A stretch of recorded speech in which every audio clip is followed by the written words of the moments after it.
అదే కాదు మిత్రులారా, ముదిరాజులను ఆనాడు బీసీ ఏ గ్రూప్ లో ఉంటే కొన్ని ప్రత్యేకమైన పరిస్థితుల్లో ఏ గ్రూప్ నుంచి డి గ్రూప్ కు మారవడం జరిగింది. ఇవాళ కేసు సుప్రీం కోర్టులో ఉంది.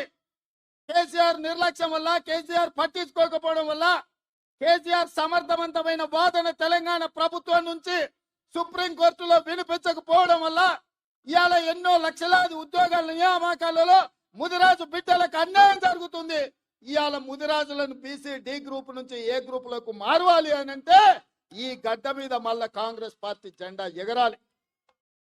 మీ తరపున సిపాయిగా ఢిల్లీలో కొట్లాడాలి అంటే మీ వాదన బలంగా వినిపించాలి. మంచి మంచి వకీళ్లను పెట్టి వాదించాలి అంటే వంశీచంద్ర రెడ్డి ఢిల్లీలో ఎంపీగా ఉండాలి.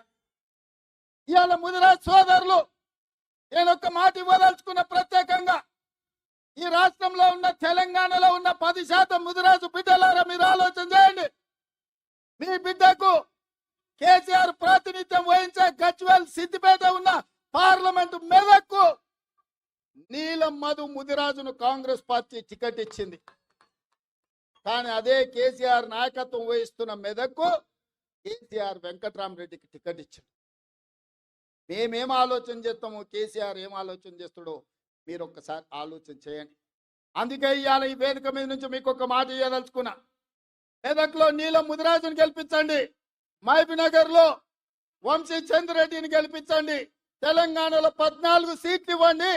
ఆగస్టు 15 తారీఖు లోపల మీ ముదిరాజు బిడ్డను మంత్రిని చేసే బాధ్యత నాది.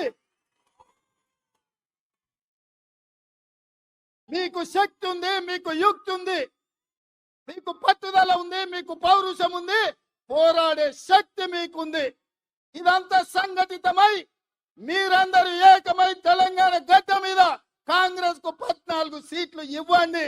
మీ బిడ్డను 15 ఆగస్టు తిరిగే లోపల మంత్రిని చేసే బాధ్యత నేను తీసుకుంటా, మీకు మాట ఇస్తున్నా అని చెప్పి నేను ఈ వేదిక మీద నుంచి మీకు చెప్తున్నా మిత్రులారా.